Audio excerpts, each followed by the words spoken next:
I'm Edie Lush, and I'm here at Hub Culture's Davos Pavilion. Very pleased now to be joined by Davlin. She's the Director of Development for the Carbon War Room. So tell me what the Carbon War Room's impressions of Davos are. Sure. So as you know, in the Carbon War Room, our goal is to find the entrepreneurial or the business solution to climate change. And one of the things that we've really enjoyed seeing in Davos is there's been a few areas, but one in particular is in the case of energy efficiency.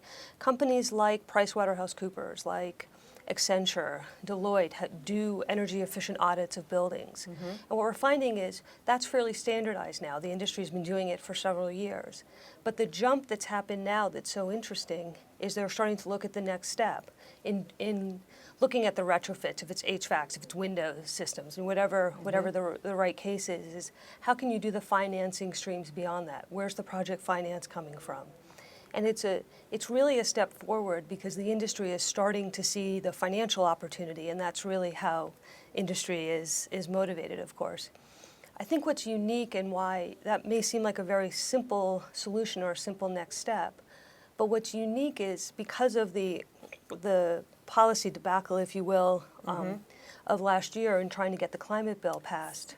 In the U.S., right? In the U.S., excuse me, trying to get the climate bill passed in the U.S., where a lot of time and resources was put into the bill, and unfortunately, really no progress was made. What you find is that's really sort of freed up a lot of people in industry and a lot of people in the private sector to really stop focusing on the policy and if it will change, to sort of say, well, this is what policy is today. What are the solutions that we can put in place today moving forward? And that's where this project finance is coming through. That's where a lot of other areas, I mean, when you talk to a lot of the different companies here, even companies that haven't been looking as much at climate change solutions are starting to look at them for the business, in the case of the business solutions. So it's been a good experience. Has this been, do you think, because of the developments that came from Cancun, for example? Because I wonder if you would have said the same thing after Copenhagen. Well, the interesting experience for the Carbon War Room is our first COP as a Carbon War Room was actually in Copenhagen. And by the middle of Copenhagen, there's a weekend in between that is sort of where the negotiations sort of almost take a break for the weekend and then you start up. You started seeing a trend that perhaps we wouldn't get to a solution in Copenhagen. And what we found is people were starting to really look at what we were doing in the Carbon War Room. A year later, we were part of the World Climate Summit in Cancun at COP16. That was a summit of business leaders from around the world. I mean, all sorts of companies in all sorts of sectors that came together. And they were looking at, because of where we are with policy, actually, how do we move forward? What we in the Carbon War Room did is we actually had our first annual Gigaton Awards in Cancun. And what the Gigaton Awards are is in 5 sectors, everything from commercialization to telecom. We actually gave awards to companies that had demonstrated that they had already removed a gigaton of carbon, and where they were headed was actually going to remove more carbon. And so by the time we got to Cancun, I think what you saw was starting in Copenhagen trended up to business really being able to really sort of move forward because they were freed from trying to figure out how the policy was going to end up.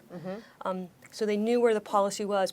Of course, starting in the United States, they were able to use that as a base to move forward to grow their businesses.